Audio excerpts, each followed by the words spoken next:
Class 7 کے طلاب عزیز السلام علیکم. میں ذاکر حسین کربلائی آپ کا اردو ٹیچر.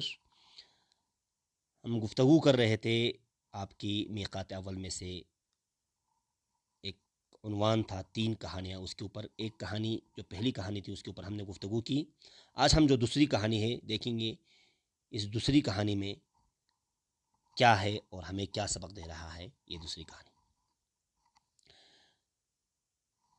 ایک بادشاہ بڑا ظالم تھا. وہ اپنے ظلم کے لیے بہت بدنام تھا.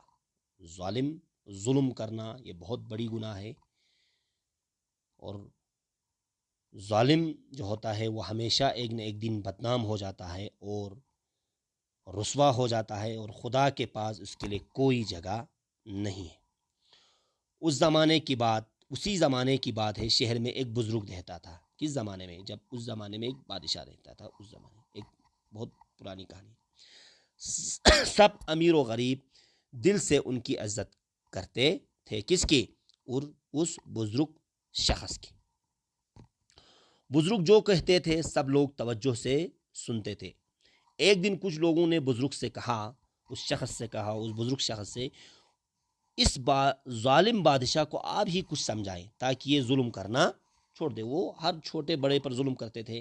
تو کچھ لوگ آ کر اس بزرگ شخص کے پاس آتے ہیں تو آ کر کہتے ہیں آپ اس بادشاہ کو سمجھائیے تاکہ یہ اپنا ظلم کرنا چھوڑ دے. اب وہ بزرگ شخص کیا جواب دیتے ہیں؟ یہ ہمارے لیے کیا ہے؟ یہ ہمارے لیے اس کہانی میں ایک سبق ہے. جو یہ لائن ہے، جو بزرگ جواب دے رہے ہیں، یہ ہمارے لیے آج کی کہانی کا ایک سبق ہے. دیکھیں کیا ہے. بزرگ نے جواب دیا سچی باتیں سچے آدمی ہی سنتے ہیں. جو آدمی محبت اور دوستی، نیکی کی باتیں چھوڑ کر دشمنی کرنے لگا ہو اس پر کسی بات کا اثر نہیں ہوتا ہے.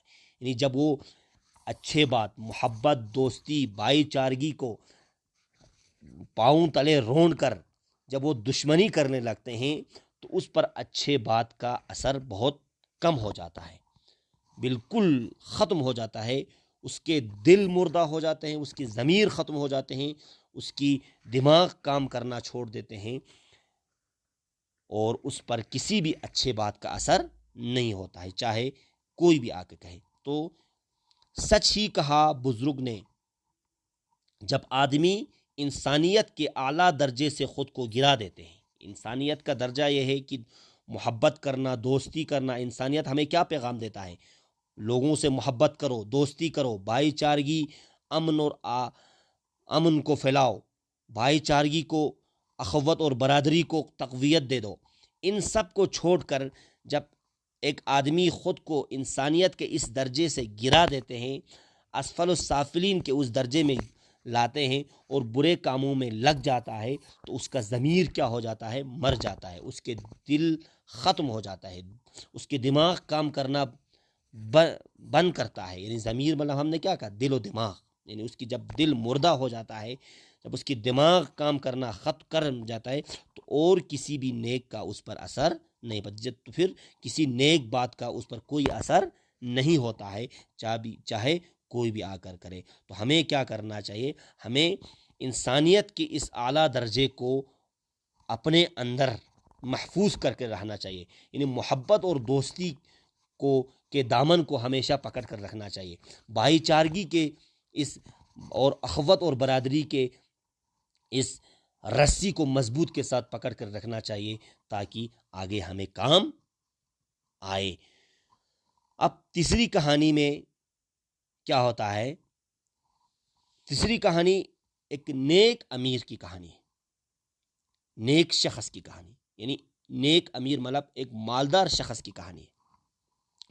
ایک دن کی بات ہے کہ ایک یتیم بچے، یتیم کسے کہا؟ جس کی باپ دنیا سے چلے گئے. خدا کرے، ہم دعا کرتے ہیں کہ کوئی یتیم نہ ہو، کیونکہ وہ بے سہارا ہو جاتا ہے. ایک یتیم بچے کی پاؤں میں کانٹا چبھ جاتا ہے. کانٹا چبھ گیا. بچہ تکلیف سے چلا رہا تھا.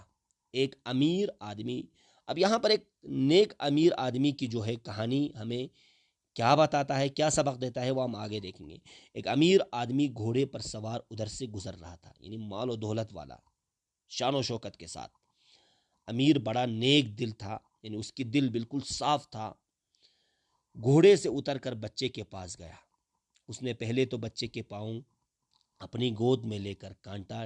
یہ دیکھو، یعنی ایک امیر میں ایک کیا ہوتا ہے، غروریت ہوتا ہے، پیسے کے بلبوتے پر کیا ہوتا ہے، وہ اپنے آپ کو بڑا سمجھنے لگتا ہے، حالانکہ ایسا نہیں ہونا چاہیے۔ یہ سبق ہمیں، یہ کہانی ہمیں یہ سبق دے رہا ہے کہ اگر آپ کے پاس مال و دولت ہے تو آپ کو غرور و تکبر نہیں کرنا چاہیے۔ آپ کو یعنی آرام سے لوگوں کی مدد کرتے ہوئے، کیونکہ آپ کو اللہ نے یہ پیسہ کس لیے دیا ہے، لوگوں کی مدد کرنے کے لیے دیا ہے، نہ کہ غروریت اور تکبر سے چلنے کے لیے۔ تو اس نے پہلے تو بچے کے پاؤں اپنے گود میں لے کر کانٹا نکالا، پھر زخم پر پٹی باندھ دی اور تب اسے گھوڑے پر بٹھا کر اس کے گھر چھوڑ آیا۔ دیکھو ہے نا، کچھ دن بعد اس امیر کا آدمی کا کیا ہوتا ہے، اس امیر آدمی کا انتقال ہو گیا۔ کسی شخص نے خواب میں دیکھا کہ وہ امیر آدمی اللہ کا شکر ادا کر رہا ہے، کیا کہہ رہے کہ وہ کتنا مہربان خدا ہے جس نے مجھے ایک سوکھے کانٹے کے بدلے جنت کے باغ دیے ہیں۔ یعنی خدا نے اسے اس بچے کے پاؤں سے کانٹا نکلنے کے بدلے کیا دیا ہے، یعنی جنت کے باغ اسے عطا کیے ہیں۔ تو اچھے کام جو ہوتا ہے، چاہے کتنا بھی چھوٹا ہو، کچھ بھی ہو، اچھے کام کرنے کے لیے ہمیشہ ہمیں سبقت حاصل کرنا چاہیے۔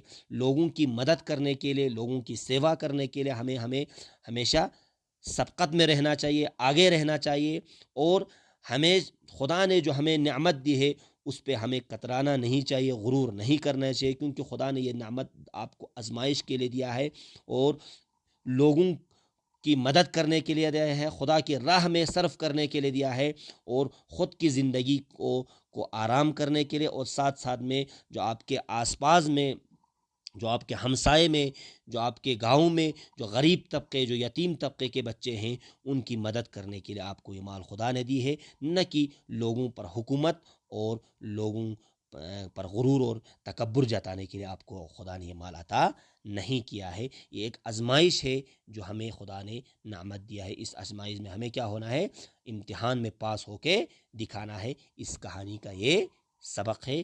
تو آپ بھی بہت سارے کہانی سنے ہوں گے، ان کہانیوں سے کیا سبق ملتا ہے، ان کہانیوں سے، ان سبق کو لے کر اپنی زندگی میں اس کو اسوہ بنا کر، اس کو راہ بنا کر اس پر چلنے کی کوشش کرنی چاہیے۔ والسلام علیکم، تھینک یو۔